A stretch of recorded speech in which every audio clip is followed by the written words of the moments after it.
Hello, ici Dorine, Et Cyril, des investisseurs sereins. après plusieurs années de travail en tant qu'ingénieur, nous nous sommes lancés en investissement immobilier. Après 5 années d'acquisition, nous étions devenus libres financièrement.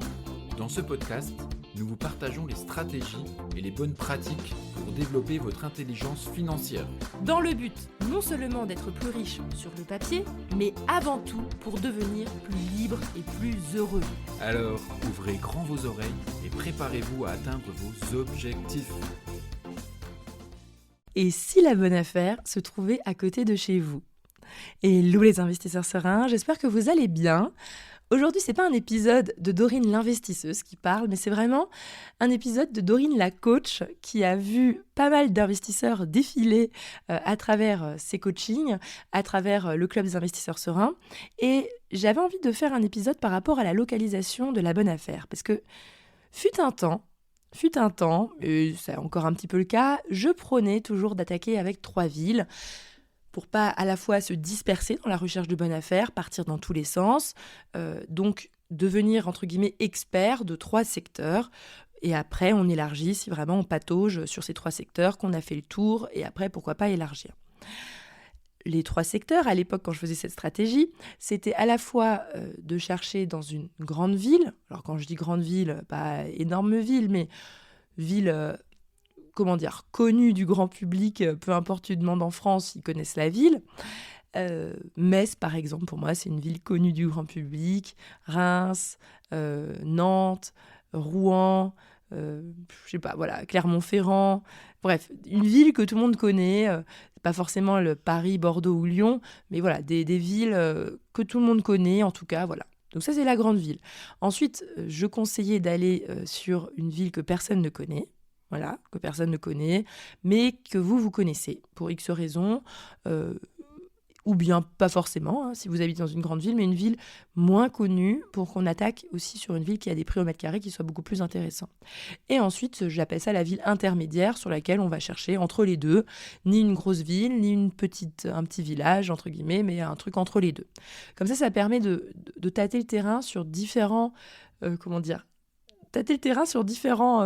chemins praticables pour qu'on adapte et qu'on comprenne un petit peu mieux l'environnement et les variations entre ces différents secteurs.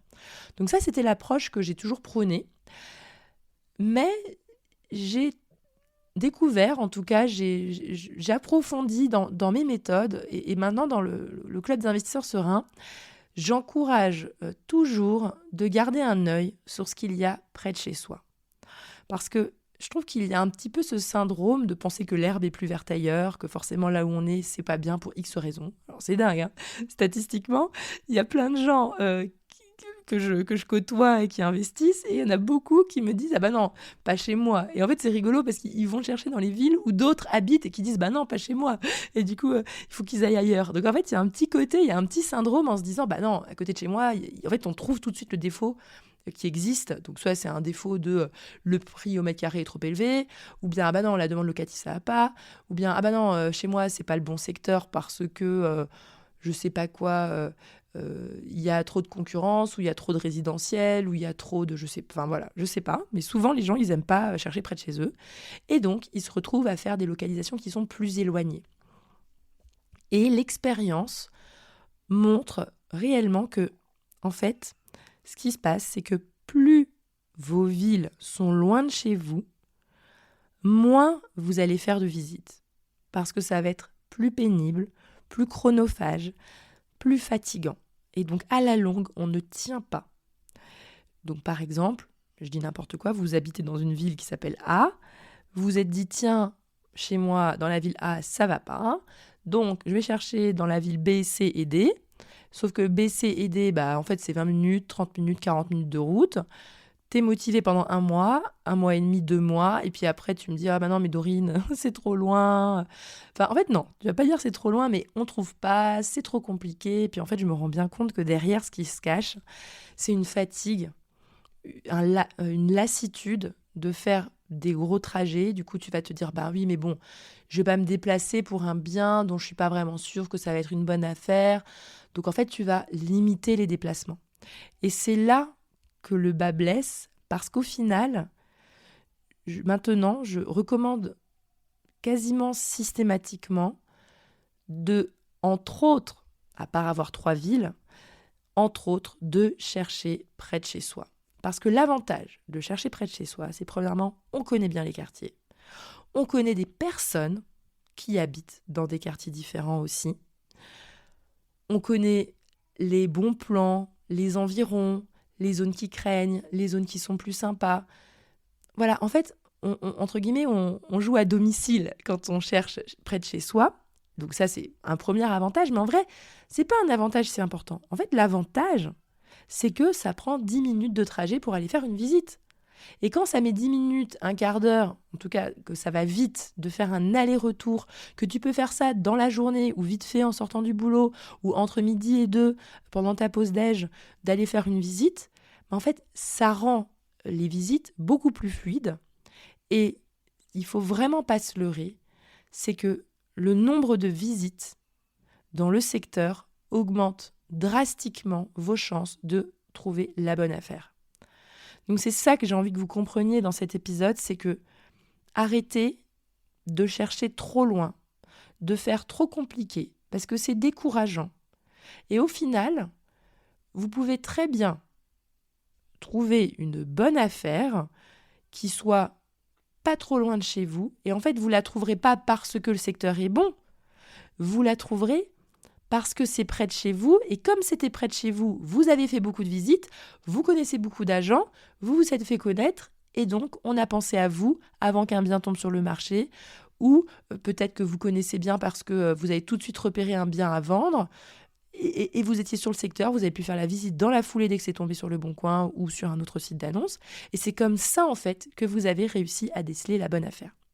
Et ce que je veux vraiment que vous compreniez, c'est que je préfère une zone, entre guillemets, moins rentable, mais où vous avez fait une très bonne négociation, que vous avez un bon prix à l'achat, plutôt que d'aller, entre guillemets, dans une zone plus rentable, plus rentable, c'est ça, mais sur laquelle vous connaissiez moins le secteur, vous avez fait peut-être une moins bonne négociation parce que comme vous connaissiez pas très bien, vous aviez fait moins de visites, et moins on a fait de visites dans un secteur, plus on peut se faire avoir potentiellement. Parce que ça, c'est quelque chose vraiment que je me rends compte. Il faudrait peut-être que je fasse un épisode dédié sur le sujet, mais en fait, les annonces, honnêtement, franchement, 80% du temps, c'est abusé. Ils mettent des prix beaucoup trop élevés. Et c'est juste une façade parce que les gens savent qu'il y a toujours des novices qui viennent de nulle part ou de je ne sais où, qui vont faire des offres hyper proches du prix hallucinant qui a été mis. Et ça arrive. Tu vois, typiquement, là, j'ai encore eu quelqu'un, j'ai discuté, on est dimanche au moment où j'enregistre l'épisode, j'ai discuté avec quelqu'un aujourd'hui qui m'expliquait qu'il y avait un appartement qui avait été vendu beaucoup plus cher que ce qu'il valait. Et puis, quelqu'un, un jeune qui s'installe, qui se dit, tiens, je vais acheter ma résidence principale. J'ai appris le prix au mètre carré, alors qu'il y avait des travaux dedans. J'ai fait, waouh, il a acheté beaucoup trop cher. Mais en fait, c'est un novice. C'est passé. C'est passé. Le prix est passé. Donc, on ne peut pas en vouloir aux agents IMO ou aux vendeurs de mettre des prix élevés parce que sur un malentendu, il y a moyen. Mais le problème, c'est que nous, on est des investisseurs sereins, intelligents, qui voulons avoir de bonnes affaires. Donc, tu ne peux pas te permettre de te tromper au moment de l'offre. Donc, c'est pour ça que je veux vous dire qu'il faut bien connaître votre secteur au moment où vous faites les offres, parce que si vous allez trop loin, que vous avez fait que 3 visites sur un secteur éloigné de chez vous, parce que forcément, c'était loin, et qu'à la 4e, vous faites une offre, mais en fait, vous n'êtes pas rendu compte du tout que le prix était délirant, mais vous vous êtes dit, ah oui, c'était pas trop mal, mais comme vous avez fait que 3-4 visites sur le secteur, vous vous en rendez pas compte.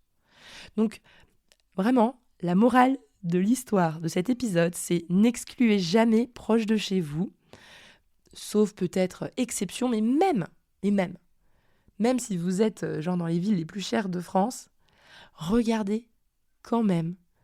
Parce que, en vrai, si ça met 5 minutes ou 10 minutes pour aller faire la visite, ça ne coûte finalement pas grand-chose. Vous voyez, c'est ça que je veux que vous entriez dans vos paramètres. Bon, j'espère que ça vous fait du bien d'avoir entendu ça. Peut-être que parmi vous qui écoutez, vous étiez partis un petit peu à droite à gauche et puis vous vous fatiguez dans les visites. Je n'ai pas dit que vous allez forcément trouver à côté de chez vous, mais je dis juste que c'est dommage parfois d'abandonner proche de chez soi, alors que peut-être qu'il y avait quelque chose et qu'en fait, vous l'avez raté. Et je me rends compte vraiment d'expérience que il y a des belles surprises proches de chez soi que les gens ne s'attendaient pas.